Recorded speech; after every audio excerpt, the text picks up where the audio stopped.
Ya, chica y caballero. Estamos en Colosenses capítulo 3.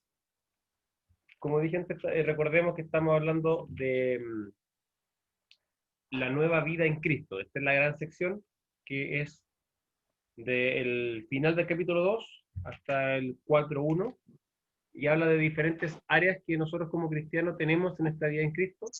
Esta la puedes ver acá a la derecha. La nueva vida, la vida en Cristo tiene una perspectiva celestial, ¿cierto? Que se fija en lo alto y no en lo terrenal. Se despoja de lo viejo, no del viejo, así que estamos salvados, hermano Robert.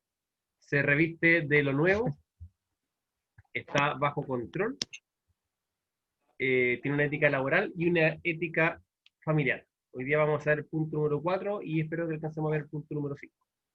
Entonces, una cuarta manifestación de una vida en Cristo es una vida que está bajo su control. El creyente debe someter todas sus pasiones a Dios, debe hacer morir sus miembros, sus deseos y dejarse guiar por el Espíritu Santo. Esto, ¿cierto? Lo conocemos en Gálatas 2.20. ¿Lo saben de memoria, no? ¿La Dani se sabe de memoria Gálatas 2.20? A ver. ¿Cuál porque con Cristo estoy juntamente crucificado? ¿Ya? Ya no vivo yo, mas vive Cristo en mí. Y lo que ahora vivo en la carne, lo vivo en la fe del Hijo de Dios, el cual me amó y se entregó a sí mismo por mí. Muy bien. Entonces, de esa misma forma, ya no somos nosotros los que vivimos, sino que es Dios el que vive en nosotros y es Él el que nosotros tenemos que someterle nuestra vida y someterle el control de todas las cosas. ¿Recuerdan cuando hablamos en Romanos sobre que nosotros estamos muertos al pecado? Eso quiere decir que ya el pecado no nos controla, pero que nosotros voluntariamente nos entregamos al pecado. ¿Se acuerdan de eso? Ya, la idea entonces es lo mismo, pero con Dios. Ahora, estamos muertos al pecado, Dios nos compró, pero ahora de nuestra parte sometámonos a Dios. No nos sometamos al pecado, no nos lancemos al pecado, sino que dejemos que Dios nos controle y que todas las características de la vida cristiana puedan ser visibles en nosotros. De esta forma, entonces, el apóstol Pablo exhorta a dejarse ser gobernados por cuatro cosas. Número uno, por la paz de Dios. Número dos, por la gratitud. Número tres, por la palabra de Dios, obviamente. Y número cuatro, gobernados por su gloria. Número uno, versículo 15. Dice, y la paz de Dios gobierna en vuestros corazones, a la que asimismo fuisteis llamados en un solo cuerpo, y sed agradecidos. La primera cosa que yo tengo que hacer entonces para dejarme o que Dios me controle, debo ser gobernado por su paz. Una vida en Cristo es una vida que se deja gobernar por la paz de Dios. La palabra gobernar literalmente es arbitrar y se refiere a los árbitros o jueces que están en las competencias olímpicas. Recuerda que estos eran griegos y los romanos participaban en la Olimpiada.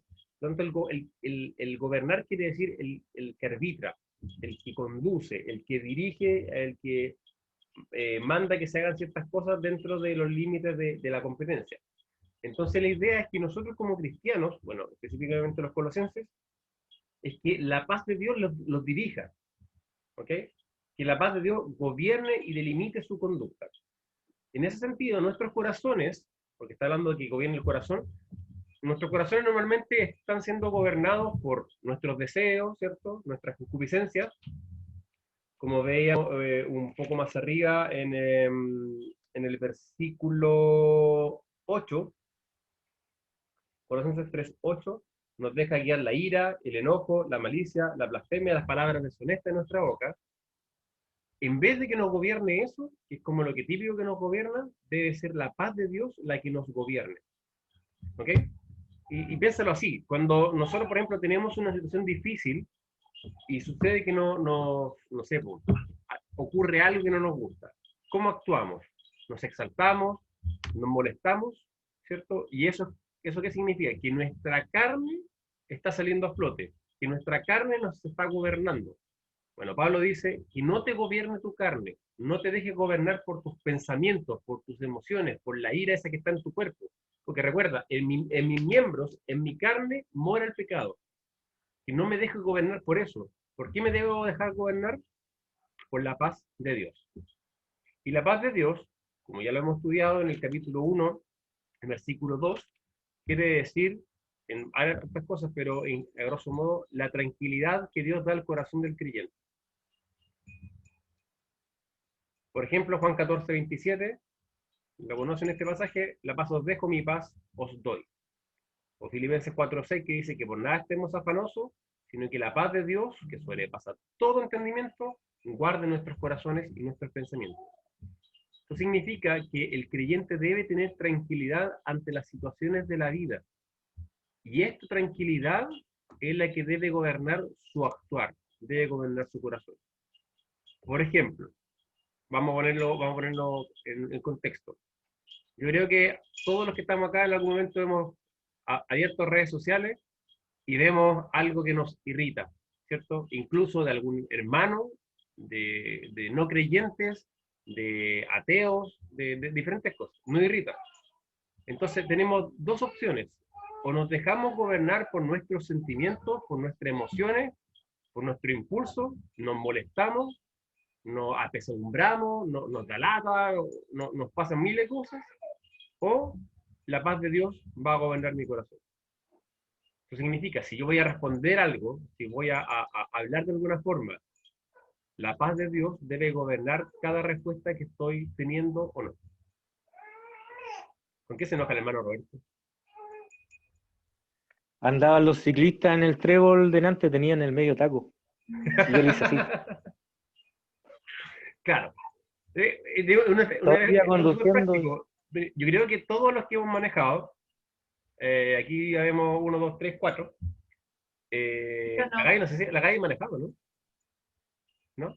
¿Tenés licencia? O sea, sé, pero no tengo licencia. Porque justo empezó lo del estallido. Ay, no me acuerdo. O sea, empezó todo. Entré a trabajar, después el estallido, después nada. Pero Bueno, ¡hola! hola Carlita. Los que hemos manejado nos damos cuenta cómo a veces no es la paz de Dios lo que gobierna nuestro corazón. Y es el momento, y es súper rápido. Si tú analizas, es como algo que fue, es como la chispa. Nos dio la chispeza y respondimos de una forma, actuamos de una forma y después pensamos. William McDonald dijo esto y me gustó mucho. Si en alguna cosa tenemos dudas sobre cómo actuar, deberíamos preguntarnos, ¿lleva a la paz? ¿O tendré paz en mi corazón si actúo o hago esto o digo esta forma? Este versículo es de especial ayuda para cuando buscamos conducción del Señor. Cada una de nuestras acciones, pensamientos, todo debe estar gobernado por la paz de Cristo. ¿Por qué? Porque esto significa que Dios nos va a estar controlando. El versículo continúa, el 15, dice, y la paz de Dios gobierna en vuestros corazones, a la que asimismo fuisteis llamados en un solo cuerpo. Le voy a pedir a la Gabriela que busque Juan 17, 21. La Daniela, Mateo 5, 45. El hermano Robert, Hechos 14, 16 al 17. La Vale Killer, Efesios 1, 3. Y la Carlita, Efesios 5, 20.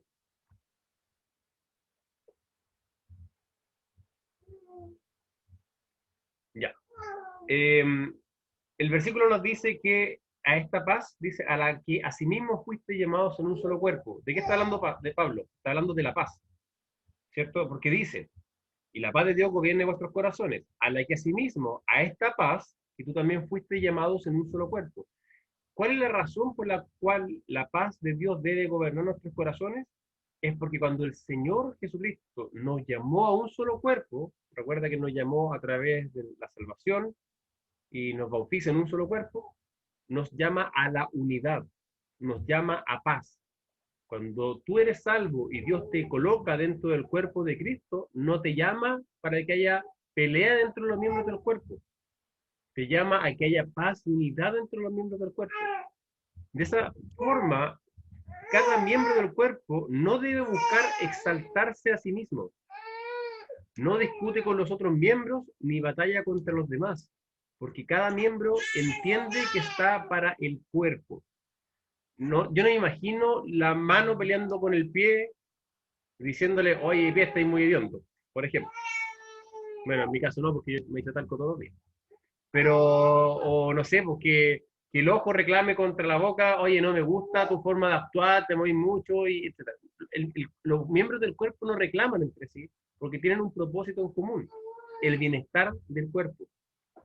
De la misma forma, como cristianos, los miembros del cuerpo, tenemos que entender que el resto de los miembros del cuerpo no son nuestros enemigos, aunque pensemos diferente, aunque seamos diferentes de personalidad, aunque hablemos diferente, tengamos trasfondo, edades diferentes, no importa. Los miembros del cuerpo no son enemigos. La función de cada uno es exaltar el cuerpo de Dios. Juan 17:21.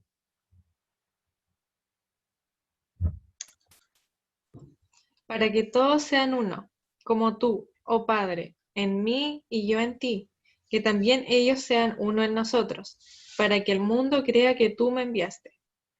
Esto es lo mismo que Pablo está diciendo más adelante cuando les dice que la unidad es muy importante y que si somos unidos, al final la gente va a reconocer que somos cristianos.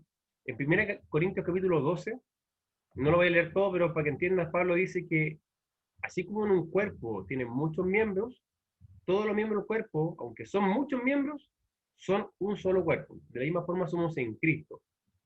Después dice que si dijere el pie, porque no soy mano, no soy del cuerpo.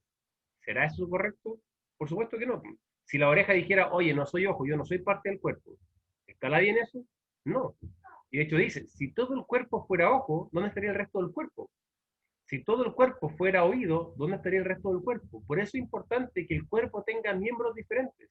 Y es importante y es necesario que dentro del cuerpo de Cristo seamos diferentes unos a otros y seamos complementarios. Como dice aquí, porque si todos fueran un solo miembro, ¿dónde estaría el cuerpo? La aplicación para nosotros es que si nuestra vida estuviera gobernada por la paz de Dios, si nuestras acciones estuvieran determinadas por esa paz, y si la unidad fuera nuestro objetivo, ¿cuántas de nuestras discusiones dejarían de existir? ¿Cuántas de nuestras peleas no se resolverían antes de que sucedieran? Quizás cuántas de nuestras publicaciones en redes sociales no existirían y cuántas serían de real edificación. Quiero dar un ejemplo, no es para nombrar a nadie, pero un amigo, yo sé que lo puso con buena intención, puso una frase que decía así como, no, voy a dar otro ejemplo. Me llamó un amigo pastor, y me dijo, ¿te puedo ver, por favor, puedes ver esta prédica? Y me mandó una prédica que era como de 1 hora. Y yo le dije, ¿por qué no me la resumen nomás que quieres que vea? No, pero vela, por favor. Ya, bueno, ya. Presenté a la prédica, la vi 1 hora. Es un gran amigo para ver una prédica de 1 hora. Y sucede que la prédica era como requisitos para hacer que debe tener un pastor. Y este amigo que es pastor me dijo, un miembro del liderazgo de mi iglesia me mandó esto y me dijo, tome pastor, se la envío para su edificación. Entonces el pastor cuando lo vio se sintió mal, porque como que le estaban diciendo que era penca como pastor. Entonces yo lo vi y al final le dije, mira, piensa en la paz de Cristo, piensa en la unidad. Si esta persona te lo dice, independiente del motivo por el cual te lo dijo, piensa esto, ¿tienes algo que cambiar? Sí. Y si tienes que cambiar, acéptalo y punto. Y deja que fluya, hermano. Hakuna Matata, da lo mismo. Preocúpate de que haya paz en el cuerpo de Cristo. Si alguien te dice las cosas de mala forma, no importa, tú acéptalo, recíbelo. Spurgeon decía, y voy a buscar la frase acá que me acordé que la tenía anotada. Spurgeon decía que si alguien habla mal de ti, acá está. Hermano, dice, si algún hombre piensa mal de ti, no te enojes con él, porque eres peor de lo que él piensa que eres. Tú eres peor de lo que él piensa.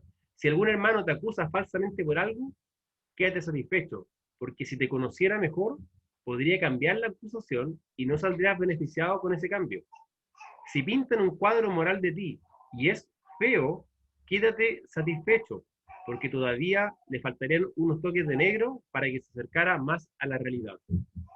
Entonces la idea es esa. Si alguien nos trata mal, que la paz de Dios gobierne nuestros corazones. No nos enojemos, busquemos la unidad y no importa si el Señor Jesucristo lo molestaron, le dijeron cosas, nosotros como cristianos aún más tenemos que aceptar estas cosas. Y lo importante, nuevamente, es que la paz de Dios gobierne nuestros corazones para que podamos ser cada día más como Cristo.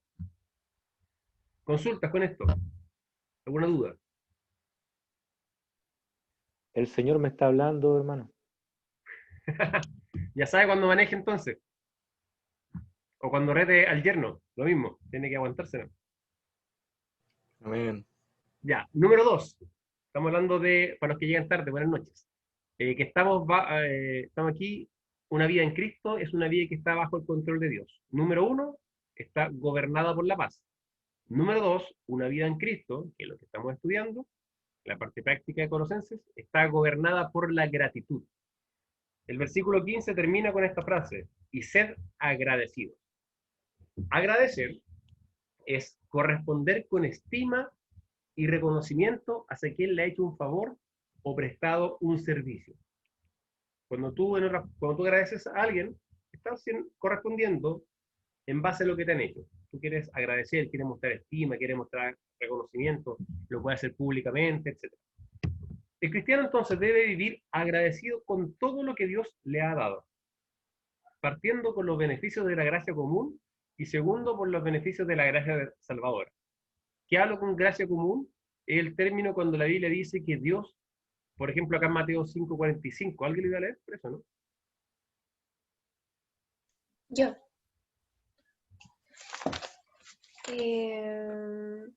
Dice así, para que seáis hijos de vuestro Padre que está en los cielos, que hace salir su sol sobre malos y buenos, y que hace llover sobre justos e injustos. Ya. Esto se conoce teológicamente como la gracia común, donde Dios al ser humano le hace bien a todos y sin merecimiento, sin que lo merezca, perdón. Por ejemplo, le dice el Padre de los cielos, hace salir su sol sobre buenos y malos y hace llover sobre justos e injustos. Dios, a través de su gracia común, cuida al ser humano en general. Otro ejemplo de eso, Hechos 14, 16 al 17.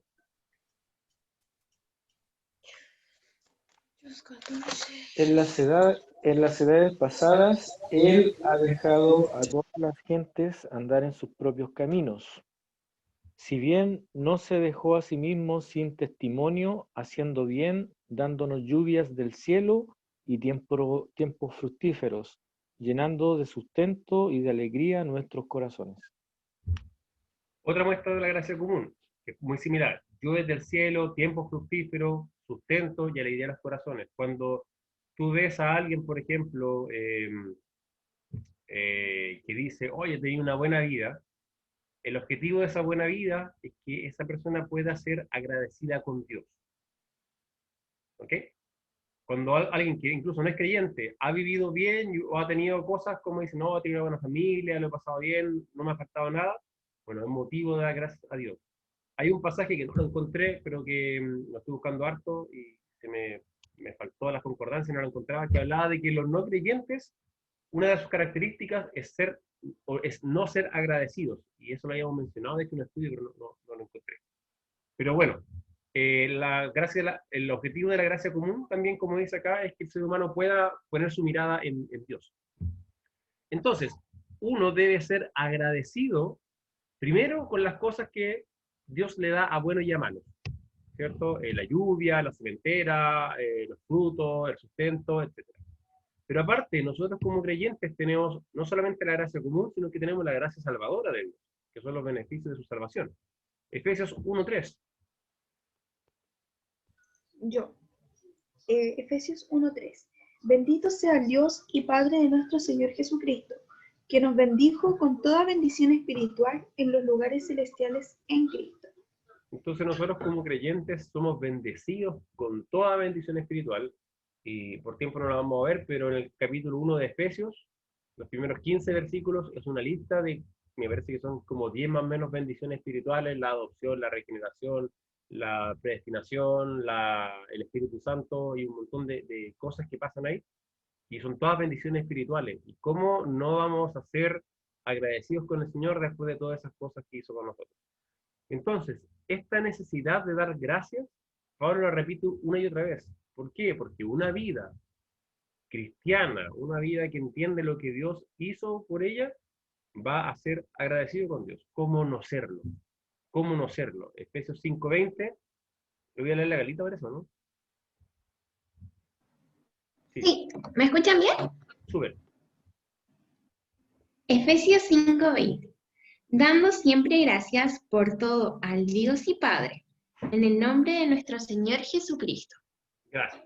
Mira, Efesios 4:6, lo mismo. Por nada estáis afanosos, sino sean conocidas vuestras peticiones, y termina con acción de gracia.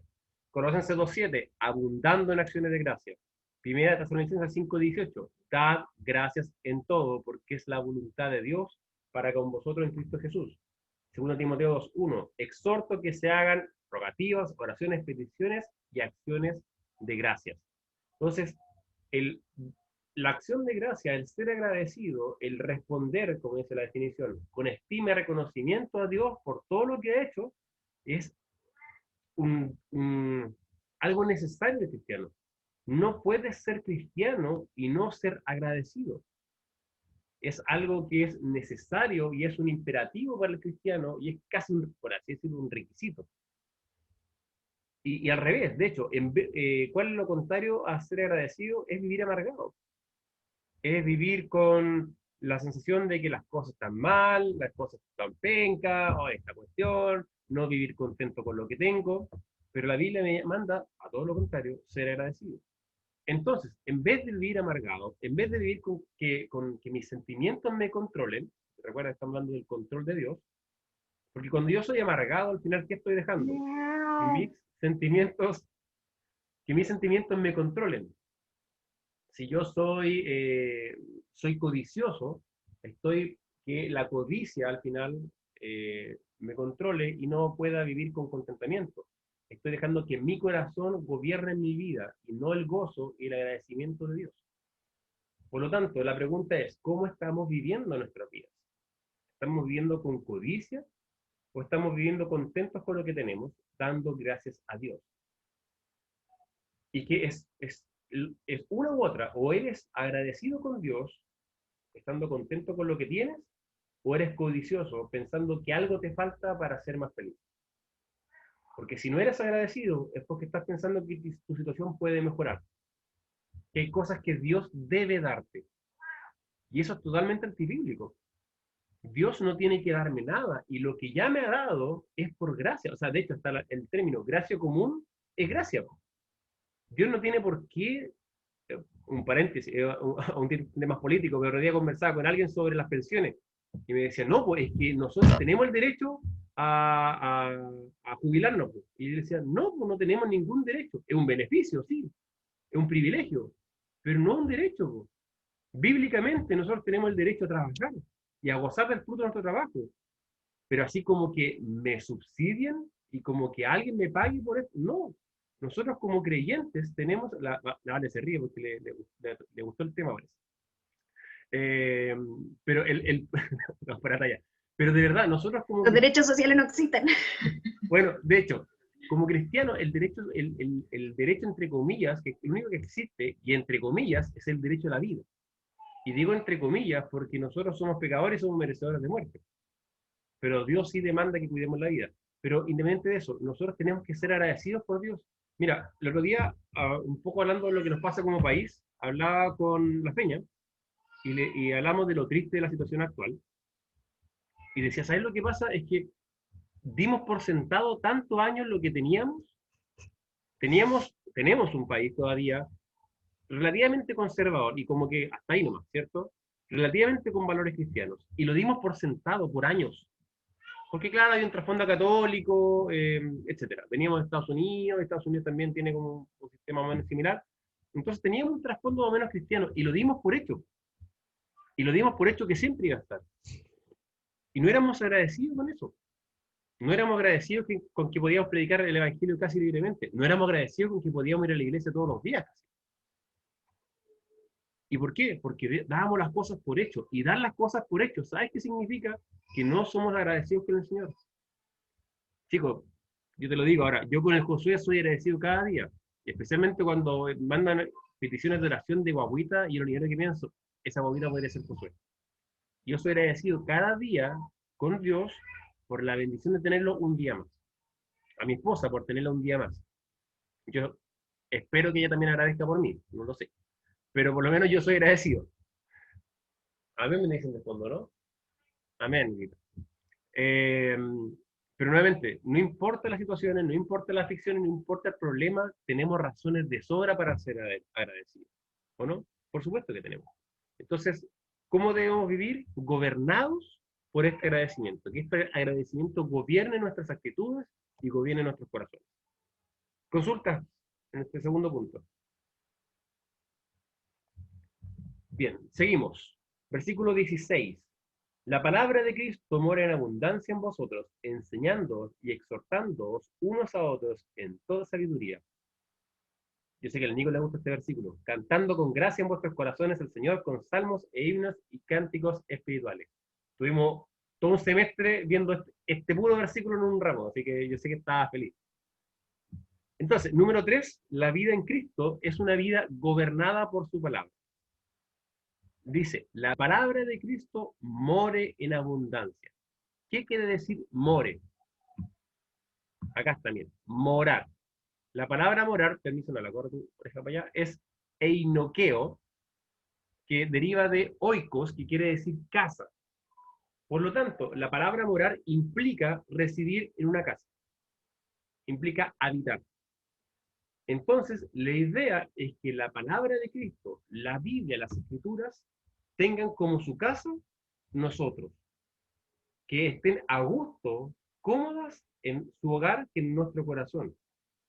En tu hogar tú tienes, no me muerde la Biblia, en tu hogar tú tienes, ¿cierto?, un sillón cómodo. Hay algunos que les gusta cierto sillón porque dice que tiene la forma de su traste, incluso está como marcadito. Por ejemplo, uno cuando viene acá a la mesa dicen, no, es el puesto del Felipe, no, este es el puesto del Josué, este es el puesto, cada uno tiene sus puestos, porque está cómodo en su casa, ¿cierto?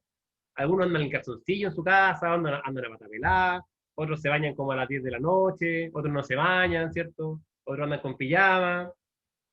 Esos son los que no ponen cámara. Sin testimonio, hermano Roberto, sin testimonio. La Dani aparece como de la mitad más afuera. Pero estamos cómodos en la casa. Bueno, la Escritura dice que la palabra de Cristo tiene que estar cómoda en nuestras vidas, tiene que morar en nuestra casa. Y fíjate, no es una pequeña parte de la Escritura. Dice que more en abundancia. O sea, que no solamente esté entre nosotros, sino que se desborde. Y apliquémoslo al contexto de los colosenses. ¿Cómo los colosenses hacían que la palabra de Cristo morara en sus vidas? Memorizando las Escrituras. Recuerda, ellos no tenían un libro como nosotros, no todos sabían leer. Entonces, ¿cómo ellos hacían que la palabra de Cristo morara en abundancia? Memorizando las Escrituras y obviamente poniéndola en práctica.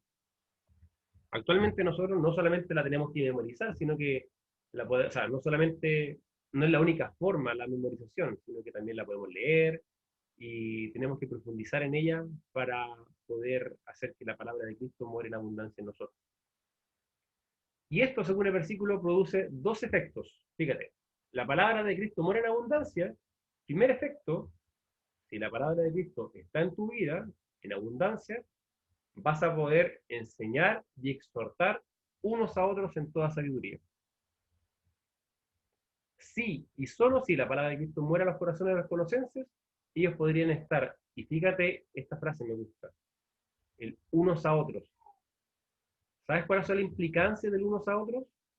Primero, que ellos pueden estar capacitados para enseñar y exhortar a los demás, pero dice unos a otros. Significa que la única forma de que tú seas una persona enseñable y exhortable, o sea, que recibas bien la corrección, que recibas bien la enseñanza, ¿sabes cuál es?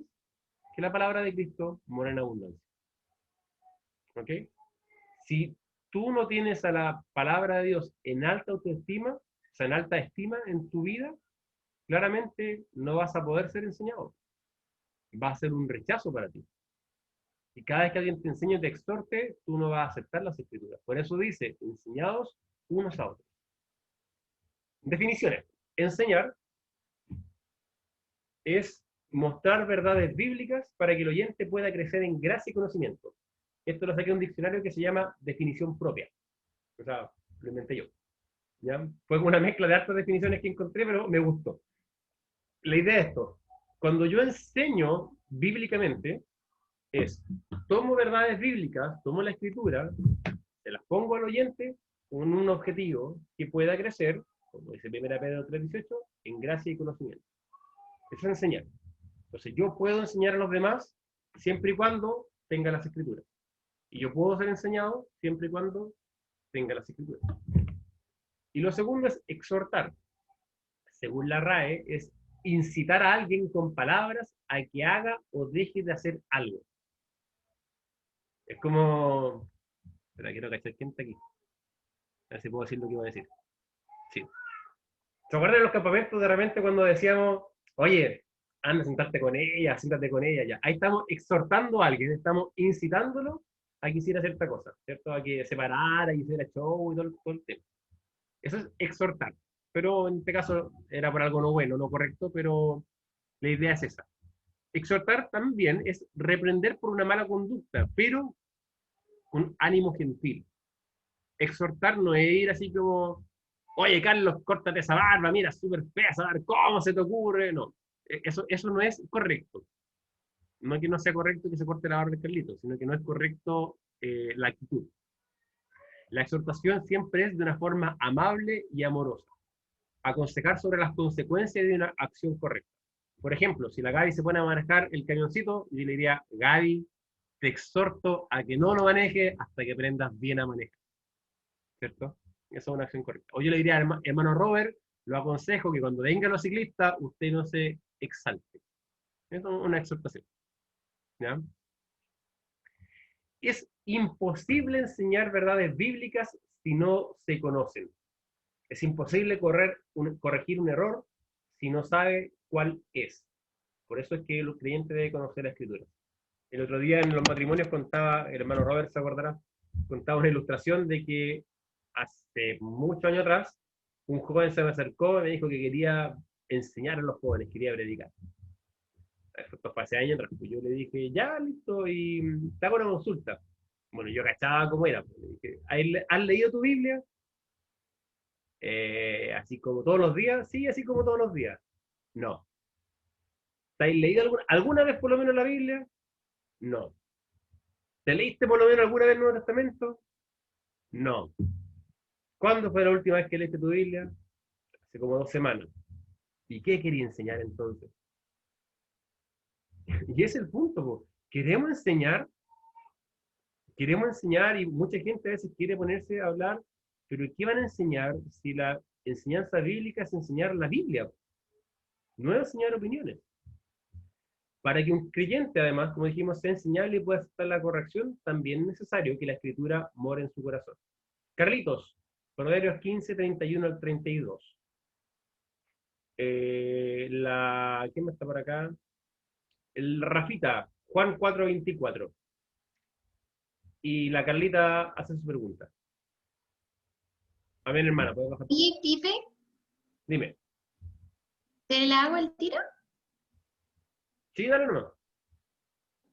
Pero cuando te refieres como a exhortar a otra persona y que esa persona tenga como conocimiento de la Biblia, igual es como difícil porque la mayoría de veces que uno exhorta, la verdad es que es difícil para que sea como para algo negativo. Siempre uno lo hace para que esa persona vaya mejorando. Y si ella se está como alejando de los caminos de Dios o algo similar, igual es difícil que le tenga como aprecio, que tenga como la valorización de la palabra de Dios, según yo. Sí, es correcto. Mira, este versículo lo responde. Carlito, léelo, por favor.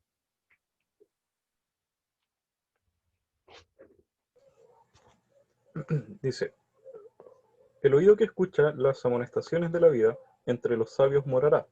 El que tiene en poco la disciplina, menosprecia su alma, mas el que escucha la corrección tiene entendimiento.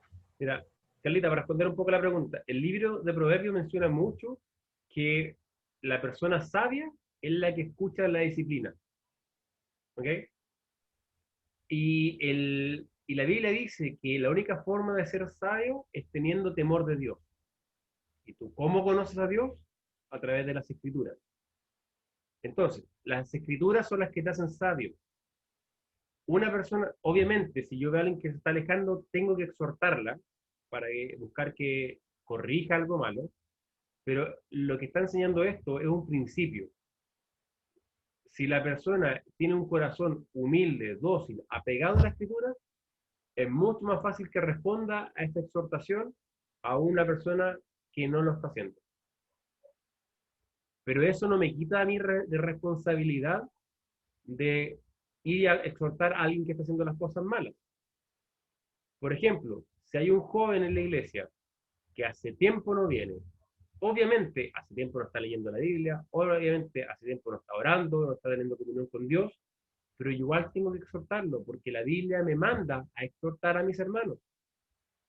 Y debo buscar el que mis hermanos puedan mejorar en su relación con el Señor.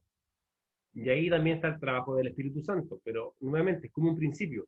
Mientras las personas más tengan un corazón sensible, más va a poder corregir alguna mala actitud. Por ejemplo, imagínate en unas prédicas. En una prédica, una vez un pastor me dijo esto: yo sé que si hay una predicación que hable sobre la oración, yo sé que yo tengo que pasar adelante a tomar una decisión con Dios, porque sé que en la oración estoy mal. Entonces, si hay una prédica de oración, yo voy a pasar adelante porque sé que tengo que mejorar. Ese es un corazón humilde que está lleno de la palabra de Dios. ¿Me entiendes? Entonces esa es la idea. Una persona que está llena de la palabra de Dios, mucho más fácil para él o para ella va a ser corregir ciertas cosas malas. Y recuerda, todos tenemos cosas que corregir. Todos necesitamos ser exhortados.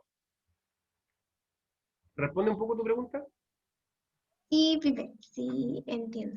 Solo que se me hacía como un poquito difícil, como el concepto en sí, porque como que igual la mayoría de las veces cuando uno exhorta es porque están haciendo algo malo, entonces igual es como difícil, pero todo va a depender de la disposición y el corazón de la persona, según lo que Claro. entendí. Y lo otro, eso también como consejo, a veces exhortamos cuando ya la persona está... Hay un concepto que se llama la espiral descendente, que dice que nosotros en el pecado estamos como bien en nuestra relación y caemos un poco, otro poco, y cada vez vamos como más abajo, más abajo, más abajo, y como al final ya estamos muy metidos. Y generalmente exhortamos cuando estamos abajo, hasta las patas. No, hasta el cuello. Hasta las patas de nada. Dani o Gaby.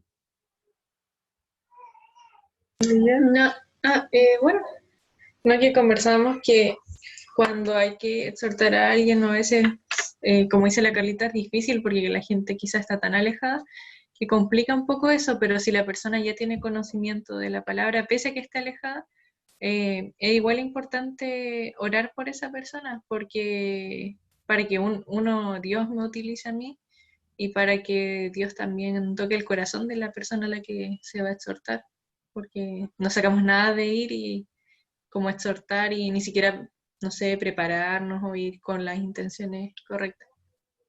Correcto. De hecho, hay un pasaje que dice que debemos, cuando corregir con algo, que está en Timoteo, pero no recuerdo cuál, dice que debemos ir con un espíritu afable, con amor, por si Dios les concede el arrepentimiento. Y eso implica como que Dios como que los conduzca a este arrepentimiento a través de su Espíritu Santo, que Él muchas veces lo hace. Entonces también va a depender de nuestra actitud y la actitud de las demás personas.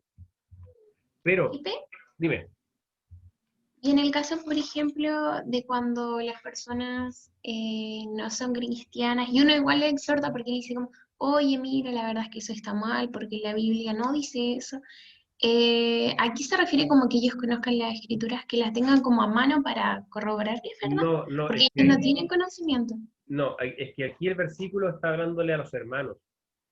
Ah, ya. Entonces, enseñando unos a otros, y generalmente cuando habla del unos a otros, está hablando dentro del cuerpo de Cristo. No puedes, o es muy difícil, a ver, nunca intentes que un no creyente, que una persona que no es cristiana actúe como un cristiano. ¿Me entiendes? No puedes tratar que una persona que no sea cristiana actúe como un cristiano.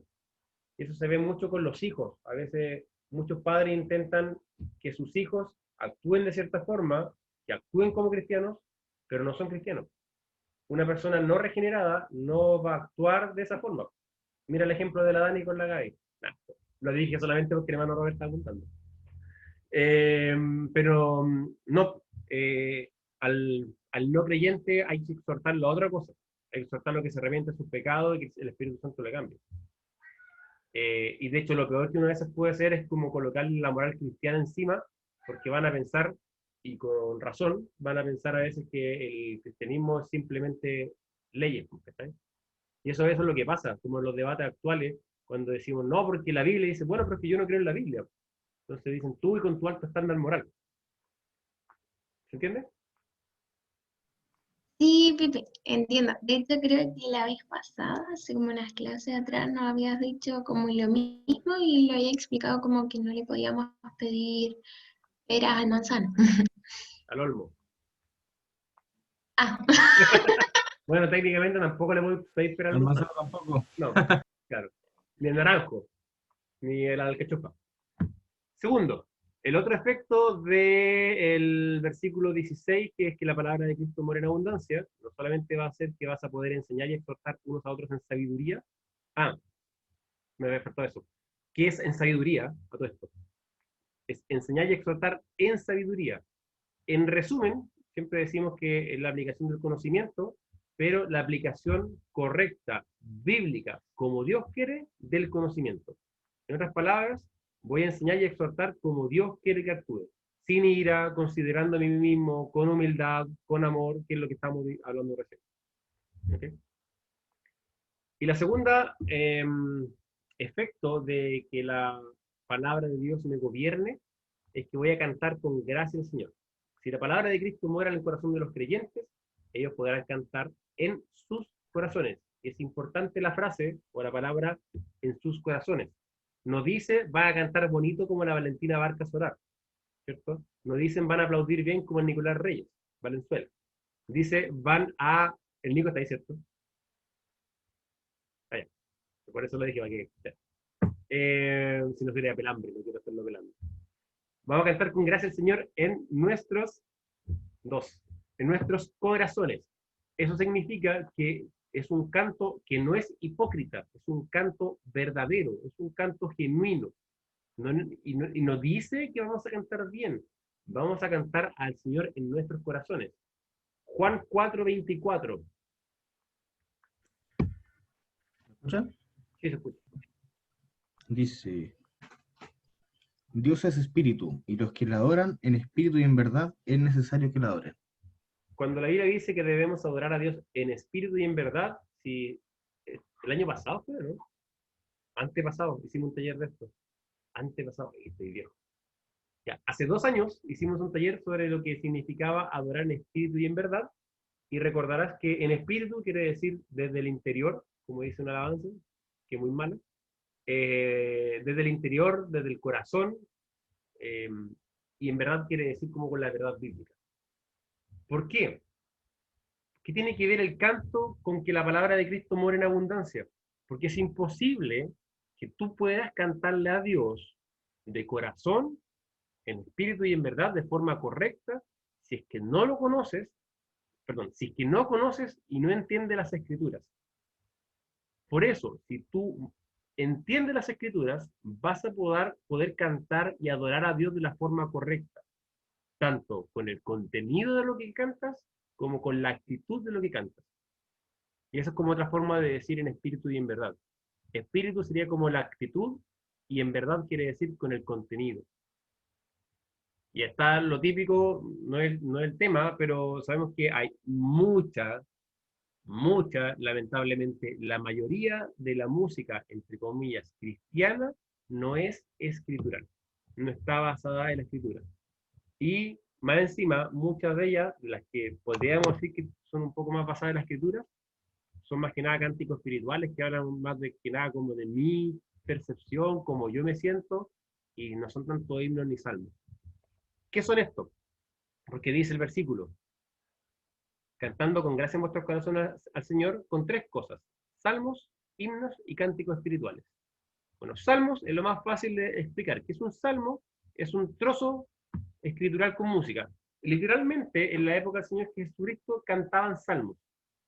De hecho, en la Santa Cena dice, luego que cantaron los salmos o el salmo partió el pan, porque era algo que se hacía, y cantaban los salmos. A ver, ¿quién se acuerda qué tipo de salmos cantaban durante la Santa Cena? Lo vimos en la reunión de oración. Sí, ese. ¿Los cantos graduales? Muy bien, los cantos graduales o cantos progresivos. Son los cantos que eran los cantos de... ¿Qué tipo de cántico eran? ¿O por qué se cantaban esos cantos? De peregrinaje. Bien, ¿de dónde a dónde? A la Meca. Yo me acuerdo, porque tenían como que ir subiendo escalones en el monte, es como Sí. que cada vez que iban ascendiendo. Los cantaban exacto para las fiestas de Jerusalén, cuando iban las 3 veces al año a Jerusalén, y ahí cantaban estos cantos de peregrinaje, que eran peregrinaje no a la Meca, era a Jerusalén. Entonces los salmos, en el contexto estricto, son trozos de salmos que le ponen música, que se hacía en la época del Señor Jesucristo, o lo recitaban, pero era con música de fondo. Pero en el contexto se aplica también a trozos de escritura cantados. A mí, mis alabanzas favoritas son las alabanzas que son literalmente trozos de Biblia con música. Son las que más me gustan. El poder de tu amor. Ya, eso me carga. Me carga. Pero sí El como que que- siembra. ¿Ah? El que siembra. El que siembra escasamente, por ejemplo, o el que el Señor te bendiga y te guarde, aunque el hermano Joaquín dice que es misericordias, no misericordia. Ya. Oye, Felipe, una consulta que puede ser un poco obvia.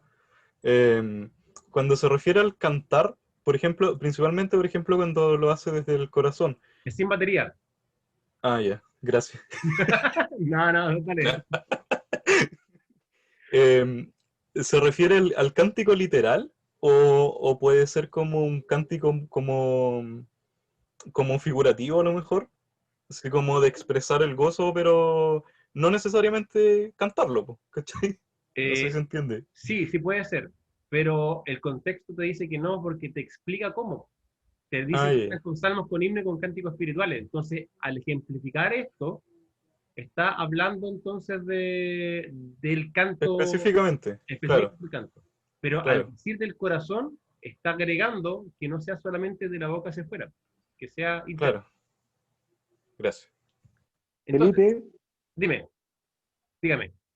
igual muchas veces cantamos, pero sin entendimiento porque estamos cantando algo que muchas veces no es una realidad en nuestras vidas. Y eso es preferible, pienso yo, quedarse callado cuando están cantando por cantar.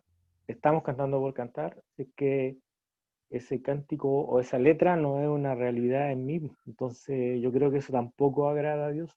Claro. Por eso hay un cántico, un corito que dice que yo no canto por cantar, ¿cierto? A ver, ese otro parece. No Yo cachado. canto solamente por cantar. Sí, antigua. Antiguo. Festival de Viña. Es como el 73 por ahí. Ya, pero bueno,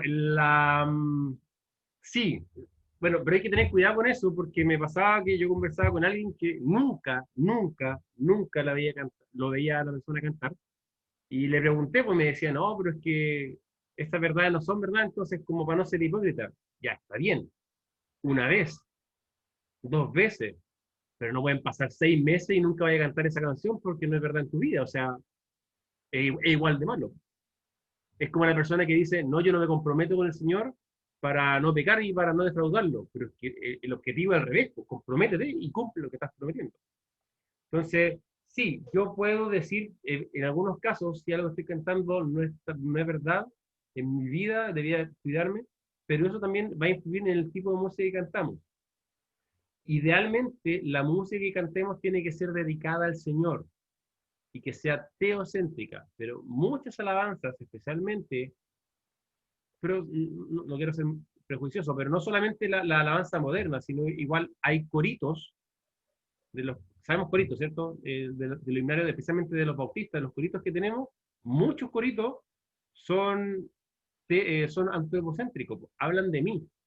Y si lo analizamos, y hagan este ejercicio, yo lo tengo que hacer porque como estoy a cargo de la música con los chiquillos, reviso a veces las letras, y a veces leo corito y le digo a la Fernanda, oye, pero es que lee esto, léelo como un poema. ¿qué tiene de bíblico? ¿Qué tiene de cristiano? Y en todo orden de cosas. Entonces hay que ser crítico, y es bueno ser crítico en esa área. Por eso, idealmente, y siempre mencionan en las dos listas que aparecen de la Biblia, de salmos, himnos y cánticos espirituales, aparece primero salmos. ¿Por qué? Porque el salmo es un trozo de escritura. Si cantamos trozos de escrituras con música, menos problemas hay de que estemos cantando algo que, no es, que es errado, ¿cierto? Va a ser mucho más fácil dejarnos guiar por la palabra. Y sin batería. Y sin batería. Podemos tocar, hay una clínica de batería sin batería también, ¿cierto? Esa es buena. Mata a tu papá. Atrapa tu pez. Después están los himnos, que son cánticos dirigidos al Padre, al Hijo o al Espíritu Santo. Los himnos son cánticos dirigidos a Dios. Por ejemplo, el que más me viene a la mente es venid, glorificad a Dios. Porque es un cántico, que es un himno, que se enfoca principalmente en Dios y en darle gloria a Él. La mayoría de las canciones debieran ser de este estilo. Himno no necesariamente es algo que es cuadrado, 4/4, 3/4, ¿cierto? Que es una métrica concisa que está en el himnario. Le llamamos himno, pero no necesariamente himno. Bíblicamente, himno es algo que le da honra a Dios. Pero también hay otros cánticos que también son aceptables y también son buenos, que son cánticos espirituales, que son cánticos dedicados a experiencias espirituales, a experiencias religiosas en general. Por ejemplo, en oración cantamos, le llamamos himno, pero es un cántico espiritual que se llama Dulce Oración. Una canción que habla sobre cuán importante para nosotros tiene que ser la oración y muestra una realidad de nuestra vida de oración. Pero si analiza la letra, le estamos cantando la oración, ¿cierto? Y damos gracias por ese regalo de la oración.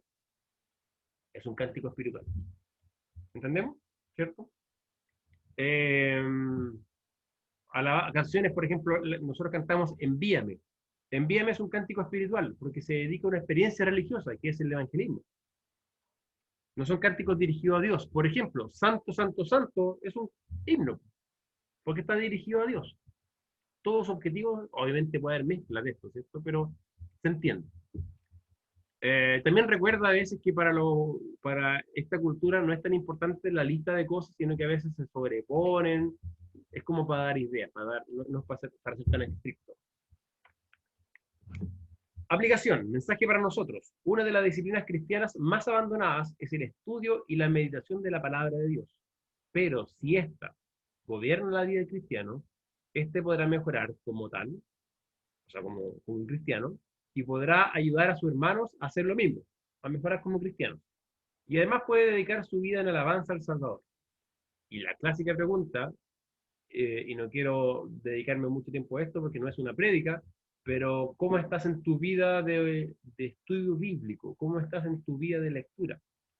Y chicos, no quiero ser más enfático, no quiero exhortarlos porque no es una prédica, pero el estudio de la Biblia personal es demasiado importante que pasemos día a día leyendo la Biblia y estudiándola.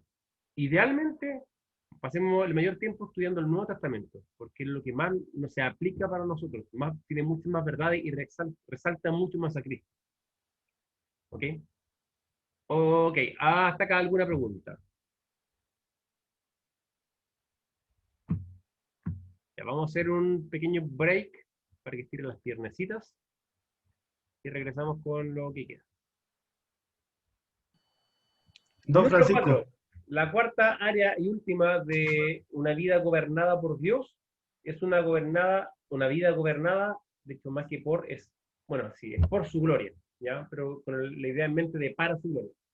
El versículo 17 dice, todo lo que hacéis, sea de palabra o de hecho, hacedlo todo en el nombre del Señor Jesús, dando gracias a Dios Padre por medio de Él. El apóstol pasó estos últimos versículos hablando sobre las relaciones humanas, sobre la actitud a Dios y sobre la devoción que hay que tenerle a Él. Y estas tres áreas deben envolver todo el aspecto de la vida cristiana. Pero, por si acaso, por si se le quedara algo, que alguien dijera chuta y en esto, bueno, Pablo dice, mira, lo importante es que al final todo se ha hecho para la gloria de Dios. Todo se ha hecho, como dice, en el nombre de Jesús. Ahora, sea de palabra, porque dice, sea de palabra o de hecho, o sea, todo lo que salga de la boca o todo acto, el cristiano debe hacerlo o debe actuarlo en el nombre de Jesús. ¿Qué significa en el nombre de Jesús? Algunos toman esto como un mantra religioso, como si, por ejemplo, yo voy a entregar una ofrenda, no sé, pues viene a tocar a la casa y me dicen, hermanito, tiene una moneda, un poco de comida, ya yo voy junto a algo de comida, se lo entrego y tengo que decir, en el nombre de Jesús. Si bien eso no es incorrecto en sí, hay que entender lo que significa en el nombre de Jesús, que es lo mismo que cuando oramos en el nombre de Jesús. Eso significa que están haciéndose bajo la autoridad de Jesús. ¿Ok? Bajo la autoridad de Jesús. No es simplemente decirlo en el nombre de Jesús. Y no es porque yo diga o no lo diga en el nombre de Jesús como frase, mi oración va a ser más contestada o las cosas van a ser más para su gloria, no para su gloria. Te voy a dar un par de ejemplos. Mira, en Mateo 28, en la Gran Comisión, dice, toda potestad me es dada en el cielo, por lo tanto, id. ¿Por qué tengo que ir? Porque a Jesús se le dio toda potestad, significa que si Él tiene toda potestad, yo debo ir en su nombre. Esa es la implicación. En Hechos 2:38, el apóstol dice, bautícese en el nombre de Jesucristo. Quiere decir, bajo la autoridad de Jesucristo. Cuando yo digo, no sé, ponte tú que yo le digo al Rafita, oye, Rafita, ¿puedo ir donde mi suegro, porfa? De mi parte, tú que vivís cerca, y tráeme esto para el Josué. El Leandro va y dice, hola tío, ¿cómo estás? Vengo en nombre de Felipe, ¿cierto? Para que me pase tal cosa. Ah, sí, ni un problema. Viene en representación. Hechos 10:43 dice, de este dan testimonio todos los profetas, que todos los que en él creyeran recibirán perdón de pecados por nombre. Entonces, no es simplemente como decir, eres perdonado en el nombre de Jesús. No se trata de eso. Se trata en el nombre, bajo su autoridad, bajo lo que él hizo en representación de Cristo. En ese sentido, todo lo que el creyente haga debe hacerse recordando la autoridad de Cristo en su vida. Recuerda Gálatas 2:20, ya no vivo yo, mas vive Cristo en mí. Lo que ahora vivo en la carne, lo que yo hoy día hago, no lo hago yo, lo hace Cristo. Si yo doy una ofrenda, no soy yo, soy Cristo. Si yo actúo bien de cierta forma, no soy yo, es Cristo. Eso significa que todo lo que haga sea hecho en el nombre del Señor Jesús. Por lo tanto, toda nuestra vida debe estar bajo el control de Dios. Todo significa, como dijimos, debo estar gobernado por su paz, debo estar gobernado por su gratitud, por su palabra y por su gloria, que todo sea en el nombre de Él. Esto significa que debo morir cada día y dejarme controlar por Él. Eso es una vida en Cristo, que es lo que estamos estudiando, la vida en Cristo. ¿Alguna consulta? Bien. En consulta seguimos con la siguiente. Esta es más cortita, así que espero terminarla ahora. La quinta característica de la vida en Cristo, lo repito, lo que estábamos estudiando todo este rato, ¿cierto? Es una ética familiar. ¿Qué quiere decir una ética familiar? Cómo tú y yo debemos comportarnos dentro de la familia. Esta área es muy importante. ¿Por qué es importante la familia? Es tan importante que si un pastor no gobierna bien su casa, no puede ser pastor. Y si un creyente no provee para su hogar, dice la Biblia que es peor que un incrédulo. Así de importante es para Dios la familia. Y Dios quiere que cada creyente viva su vida siendo un ejemplo. Y qué mejor que ese ejemplo sea dentro de su familia. Y esto, paréntesis, es independiente de si tu familia es cristiana, es independiente de si estás casado, si eres soltero, porque siempre vas a tener una familia. Por lo menos eres hijo, si no eres padre y no estás casado, que es la mayoría de ustedes acá. Y dentro de la familia, yo debo comportarme como Dios quiere. Pero que eso no te haga pensar, esto no es para mí, esto no me interesa porque yo estoy soltero, no me voy a casar nunca, o si me caso me voy a casar con 20 años. Piensa futuro porque esto es lo que Dios quiere para ti. Cuatro áreas de estas relaciones. Primero, la esposa hacia el marido. Y esto es totalmente lo contrario a lo que el Rafita venía haciendo ahí en la marcha, ¿cierto? Primero dice, las casadas, estad sujetas a vuestros maridos como conviene el Señor. Y como digo, el feminismo está totalmente en contra de la sujeción. Pero la primera exhortación que Pablo da es a las casadas. Y el mandamiento es que se sujeten. ¿Qué es sujetarse? La palabra sujetarse es jupotazo. Y recuerda que este jupo también en el inglés es como hipo, que nosotros lo transliteralizamos y lo utilizamos como adverbio de bajo algo. Hipotazo o jupotazo, que quiere decir bajo orden. Es la acción voluntaria de ponerse bajo el mandato de alguien. Y nota esta palabra, voluntaria. La sujeción o la sumisión es voluntaria. Yo no puedo obligar a alguien a sujetarse. Puedo obligar a alguien a que obedezca, pero no puedo obligar a alguien que se sujete. Porque la sujeción es aceptar, fíjate bien, el mandato de alguien que está sobre mí. Paréntesis. El hombre y la mujer, ante los ojos de Dios, son iguales en valor. El hombre no es más que la mujer y la mujer no es más que el hombre. Por eso el machismo y el feminismo están los dos por equivocados. Lo bíblico es que ambos son iguales ante Dios, pero Dios establece un orden. ¿Ok? La sujeción, por lo tanto, es el acto de someterse voluntariamente bajo la orden de alguien más. El cristiano es también llamado a sujetarse a las autoridades, tanto eclesiásticas como gubernamentales. Romanos 13:1, sométase toda persona a las autoridades superiores, y Romanos 16:15 dice que debemos someternos a quienes se dedican al servicio de los santos, a quienes trabajan en la iglesia, líderes, pastores, maestros, etc. Entonces, teniendo eso claro, la esposa debe someterse al marido. ¿Por qué? Porque conviene en el Señor. ¿Qué quiere decir conviene en el Señor? Es lo que Dios dispuso, lo que Dios quiere, es lo que Dios ordenó dentro de la familia. Pero, para que entendamos esto, porque especialmente los varones, bueno, la mujer igual se puede malinterpretar. Hay 3 alcances que quiero hacer con respecto a la sujeción. Primero, la sujeción que Dios manda a la mujer siempre primero es a Dios. Una esposa, antes de ser esposa, una esposa cristiana, es hija de Dios. Por lo tanto, primero tiene que obedecer primero los mandamientos de Dios. Por lo tanto, si el marido le dice, por ejemplo, oye, robemos acá, la esposa no va a ir a robar. No, es que tengo que ser sujeta a mi marido, así que voy a robarlo. No, porque tiene que primero sujetarse a Dios. Y con todo orden de cosas, lo primero que la esposa tiene que hacer es sujetarse a Dios. ¿Ok? Segundo, la sujeción es voluntaria, ya lo dijimos. Esto significa que yo no la puedo exigir. Y aquí hay un gran problema que muchos hombres cristianos cometen. Piensan que como la mujer se tiene que sujetar, él debe mandar en la casa.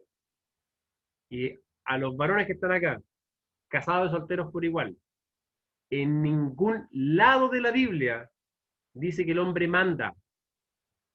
Dice que el hombre debe amar a su esposa. Y los hijos deben obedecer y la esposa debe sujetarse, pero es voluntario. Por lo tanto, si tú te casas en un futuro y tu esposa no se te sujeta, ¿qué tienes que hacer tú? ¿Mandarla? No. Tienes que amarla. Ese es el mandamiento. Y ella, en su crecer cristiano, primero se va a sujetar a Dios y después va a entender, debo sujetarme entonces a mi marido. ¿Ok? La mujer tiene que tener para esto un corazón dócil y un corazón humilde. Y este es el problema. ¿Cuántas tallas no hay en el ambiente de que las mujeres son mandonas en la casa? ¿Han escuchado esos comentarios típicos? Chiste, no, si te lo mandan en la casa, y es súper típico. No, que ella es mañosa y es así. Bueno, ¿sabes por qué hay tanto, y especialmente se lo digo a las mujeres, ¿sabes por qué hay tantas tallas con respecto a eso? Porque no deja de ser verdad, y es la maldición del pecado. Cuando Dios decreta la maldición del pecado en Génesis capítulo 3, y dice lo que va a pasar con el hombre y la mujer y cómo van a cambiar sus roles y sus efectos, su relación personal, en Génesis 3:16, después de decirle que iba a parir con dolor, dice, y tu deseo será para tu marido, y él se enseñoreará de ti. Y este versículo que quiere decir esto. Tu deseo va a ser dominar a tu marido, pero él va a ser machista contigo. Y si te fijas, son los dos problemas que hay actualmente. O que el hombre es muy mandón, o que la mujer es muy mandona. Y eso no es bíblico. Ninguno de los dos lados es bíblico. El hombre tiene que amar a su esposa y la mujer tiene que sujetarse a su esposa y sujetarse por amor, entendiendo que primero ama al Señor. Nuevamente, significa un corazón dócil, significa un corazón humilde. ¿Ok? ¿Por qué? Porque su corazón, por el pecado, ¿a qué va a estar dispuesta? A mandonear, a estar sobre el varón. Y no sé, mira, yo creo que más de ustedes conocen a varios matrimonios, y no con el afán de velar, pero pon en tu mente, imagina esas mujeres que son así, porque probablemente conoce alguna mujer que es así con su marido. Eso, lamentablemente, es causa del pecado en la vida, y es falta de sumisión a Dios. Y si ves al revés, porque también piensa, probablemente lo has visto al revés, varones mandones, que son opresivos, que son machistas, también es pecado en la vida. El marido no tiene derecho a mandar a la mujer, no puede demandar sumisión, porque si así lo hiciera, no sería voluntario. Es como que yo le dijera a la Fernanda, tú tienes que amarme. Si yo la mando a amarme, ¿qué tipo o la obligo a que me ame? No es amor. El amor obligado no es amor. Es importante recalcar que el mandamiento al varón es amar a su esposa, no mandar. Y tercero, muy importante, especialmente en nuestra sociedad, sujeción no implica desvalorización. Sujetarse a alguien más no es denigrante. Sujetarse a alguien más no es que tú eres de menor valor. La Biblia deja muy claro que el hombre y la mujer son iguales creados ante Dios. ¿Y qué mejor ejemplo para demostrar que la sujeción no es denigrarse a que el Señor Jesucristo se sujetó a, el Señor Jesucristo se sujetó a María y a José? Mira lo que dice Lucas 2:51. Y descendió con ellos y volvió a nacer, y era chiquitito, tenía como 12 años, estaba sujeto a ellos, y su madre guardaba todas estas cosas en su corazón. Estaba sujeto a ellos. El Señor Jesucristo además se sujetará al Padre. Luego que todas las cosas le estén sujetas, entonces también el Hijo mismo se sujetará al que le sujetó a él todas las cosas. Y Gálatas 3:18, no hay judío ni griego, no hay esclavo ni libre, no hay varón ni mujer, porque todos vosotros sois uno en Cristo Jesús. Por lo tanto, sujetarse no es menor valor. ¿Ok?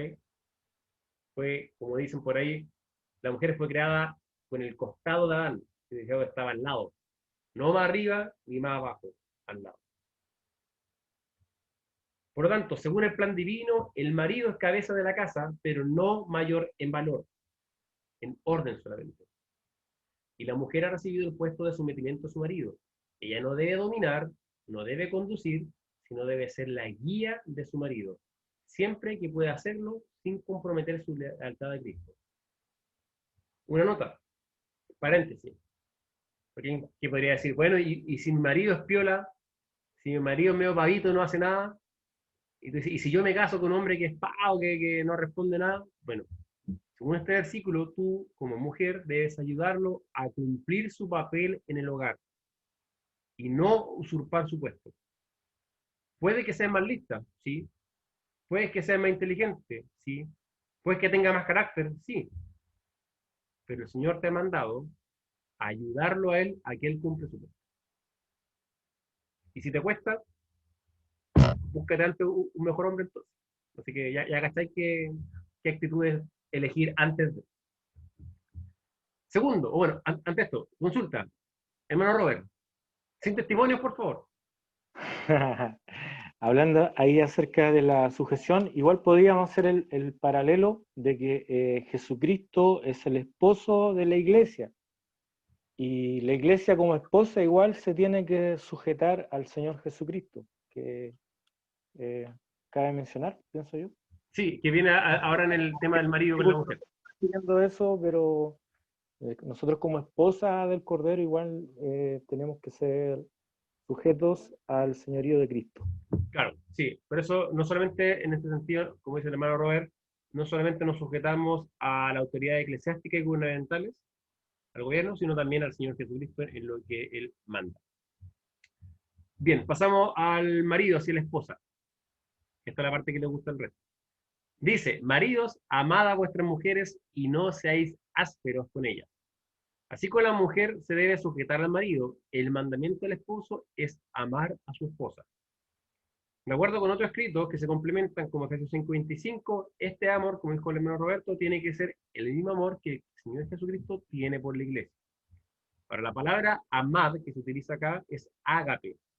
Y como ya lo hemos estudiado, este amor es un amor sacrificial. Como 1 Corintios 24, ninguno busque su propio bien, sino el del otro. Esto significa satisfacer las necesidades físicas, emocionales y espirituales de mi esposa. Cuando hablo de necesidad espiritual, quiero decir demostrar el Salvador, que es el único que puede satisfacerla. No que me mire a mí como su Salvador. Debo tratarla con cuidado y alabarla por quien es y por cómo cuida el hogar. No lo mencioné, pero dentro, bueno, cabe mencionarlo.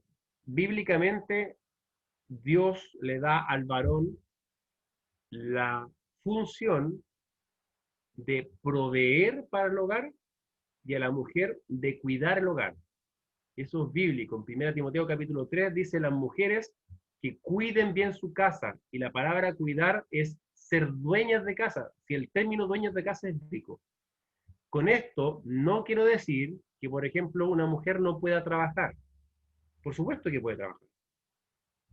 De la misma forma es como que yo dijera, entonces el hombre no puede cuidar la casa. Por supuesto que puede cuidar la casa. Pero mira, lo conversamos con la Feña el otro día. Hay un término muy de moda ahora. Dicen, las labores del hogar, ¿qué dicen? ¿Lo han escuchado, no? Cuando hablan dice, que dicen que está mal que uno diga que el hombre ayuda en la casa. Porque no ayuda. Él tiene que hacer las cosas. ¿Por qué? Porque las labores del hogar son compartidas. Así dicen. Y la verdad que no. Bíblicamente, las labores del hogar son distribuidas. Y uno sí puede ayudar. Así como la mujer muchas veces ayuda trabajando para traer sustento, pero no es su función, es la responsabilidad del varón, pero puede hacerlo. El varón también puede, por amor, ayudar en el cuidado de la casa. ¿Por qué? Porque Dios dio roles y da funciones que deben ser aplicadas y ser útiles. Al varón le dio la función de proveer para lo suyo y a la mujer su principal labor, y para que Dios lo que más quiere, es que cuide la casa y que cuide a sus hijos y que los críe con amor y disciplina. Y el varón también tiene parte en eso, nuevamente, ¿ok? Pero hay roles. Y esto no es ser machista, no es ser retrógrado, y no quiere decir que la mujer no pueda trabajar. Sí puede trabajar. Si es que, obviamente, está en su corazón el deseo, pero también es válido. A ver, ¿por qué pasa que muchas familias disfuncionales existen? Porque los dos papás están trabajando y nadie queda en la casa. ¿Y quién está cuidando? ¿Quién está criando a los niños? Una persona que no es parte de la familia, una nana, ¿cierto? Pero nuevamente, puede, pero hay un orden que Dios establece. Siguiendo con eso, Proverbios 31, un pasaje muy conocido de la mujer virtuosa, fíjate cómo el varón tiene que tratar a la mujer. Yo no lo había entendido así de esta forma y me gustó. Dice, su marido también la alaba. 2 puntos. ¿Y qué le dice el marido? Muchas mujeres hicieron el bien, mas tú sobrepasas a todas. Ese versículo 29, ¿quién lo dice? El esposo. El esposo le dice a su esposa, oye, hay mujeres buenas, pero como tú, ninguna. Oye, esta buena frase la voy a notar. Ahora que la Fernanda no me escuchó, la voy a notar y se va a decir después. Sí, escuché, me dijo. Pero ese es el trato amoroso que un marido tiene que tener por su esposa. Tiene que satisfacer sus necesidades. Eso es amor. Eso es sostenerla. Eso es cuidarla.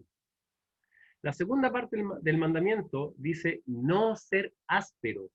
Y áspero quiere decir desabrido, riguroso, rígido, con falta de amabilidad, con falta de suavidad, de genio áspero o amargo. Entonces, literalmente es que no le amargue la vida. En vez de ser un marido que le amargue la vida, debe ser un marido que la trate con cariño, que sea afable, no con rudeza. ¿Por qué no con rudeza? ¿Qué dice 1 Pedro 3:7? Que son como un vaso frágil. No sé si de repente has levantado la losa y tu mamá te dice, cuídame eso porque, no sé, me lo dio tal persona o cualquier cosa. ¿Ya? De la misma forma, tú tienes que tener mucho cuidado con la mujer, porque es un vaso frágil, se quiebran fácilmente. Hay que tratarlas con cuidado, con amor, y fíjate, son coherederas de la gracia. Y como son coherederas de la gracia, claro, como el frasco que tiene el hermano Robert. Ese parece un chop de cerveza, ¿sí? Pero son como coherederas de la gracia. Ambos estamos en el mismo valor. Es importante recalcar que la esposa no ha sido dada para satisfacción del marido, sino para amarla. Hay otros hombres que piensan esto.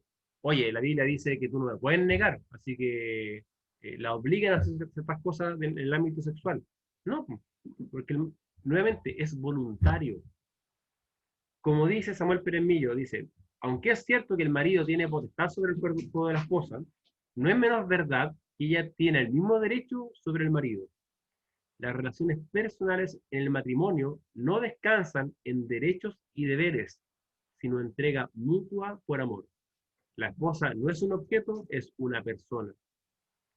Y nuevamente es un error que muchos cristianos a veces pueden, como es que la Biblia dice, no piensan en esto. Es por amor, es una entrega mutua. Cortito, para ir terminando. Los hijos a los padres. Hijos, obedeced a vuestros padres en todo porque esto agrada al Señor. En la vida familiar, no solo en la relación entre esposos, sino también la de los hijos con los padres. El mandamiento es obedecer. Y es upo acuo obedecer. Es oír bajo, oír subordinadamente. Es prestar atención y aceptar la autoridad del padre. Hijos, todos son hijos acá. Obedezcan a sus padres, presta atención y acepta su autoridad. Y el versículo dice, en todo, no dice cuando mi papá está en lo correcto, no dice cuando mi papá se equivoca, en todo. Los hijos deben aceptar la voluntad de sus padres porque esta autoridad es puesta por Dios. Dice, porque esto agrada al Señor. Esta es la voluntad de Dios. ¿Y por qué Dios quiere que obedezcamos a nuestros padres? Porque esto ilustra nuestra obediencia a Él. En el devocional de oración les explicaba un pasaje que dice que así como cierto grupo obedeció a sus padres, así Israel debería obedecer a su Padre Celestial. Es lo mismo. Es como que Dios dijera, oye, ¿cómo pueden decir que me obedecen a mí, a quien no me ven, y no obedecen a sus padres, a quienes ven? Y el mandato dice en todo, y en todo la única cláusula es cuando va en contra expresamente de la voluntad del Señor. Pero esto incluye cosas que, si te desagrada algo, y tu padre te lo dice, hazlo. Si tu padre está equivocado y tú tienes algún desacuerdo con él, hazlo. Y obediencia es sin reclamar, obediencia es la primera y obediencia es con gozo. ¿Ok? Recuerda que esto está en los 10 mandamientos. Y por último, padres hacia los hijos. Padres, no exasperéis a vuestros hijos para que no se desalienten. Ahora, ¿qué pasa si el hijo o la hija es mañosa? ¿Eso quiere decir que nunca lo voy a corregir? No, no quiere decir eso. Quiere decir que cuando el padre corrija o disciplina a su hijo, no debe hacerlo con ira. Si yo corrijo con ira, ¿cuál va a ser la respuesta? Más ira. ¿Cierto? Si yo provoco a ira a mi hijo, hago que se enoje, si yo cuando lo disciplino, lo hago un espíritu vengativo, lo hago, te la voy a dar, cabra porquería, mi hijo va a crecer con ira hacia mí. La disciplina tiene que ser con propósito, tiene que ser restaurando, tiene que ser con la idea de que mi hijo pueda ser más como Cristo. En esta época, en el mundo donde ellos vivían, los padres no cuidaban a su esposa y a sus hijos, no le importaban mucho. Lamentablemente, en nuestra sociedad actual es lo mismo. Por lo tanto, las disciplinas que se ejercían eran egoístas y autoritarias, eran brígidas, por así decirlo. Pero el mandamiento entonces es que la disciplina no sea con ira para no provocar más ira, porque esto va a hacer que el hijo pierda el ánimo y se desvíe del camino. ¿Cuántos hijos rebeldes al final debido a la disciplina de su padre? Mientras más violentos eran con ellos, al final más se terminaban desviando. Samuel Pérez Millo dijo: el padre no es el jefe, sino el conductor ejemplar del hogar. El padre no está para mandar, sino para alentar y marcar la forma de vida con su ejemplo personal. La disciplina no tiene el propósito de castigo, tiene el propósito de restauración. Eso es lo que dice Hebreos 2, 6 al 7. Por lo tanto, nuestra forma de comportarnos en familia demuestra nuestra nueva vida en Cristo. No importa si tú eres soltero o casado, tienes deberes que cumplir. Por lo tanto, procuremos actuar dentro de estas formas. Como hijos, obedeciendo. Como futuros esposos, amando. Como futuras esposas, sujetándose. Y como futuros padres, no provocando ira, no disciplinando con enojo. Y actuemos como Dios quiere, porque de esa forma tendremos la ética familiar que una vida en Cristo debe tener. Muy bien. Consultillas. Uy, no queda nadie ya. Se fueron todos. Yo sí, oye.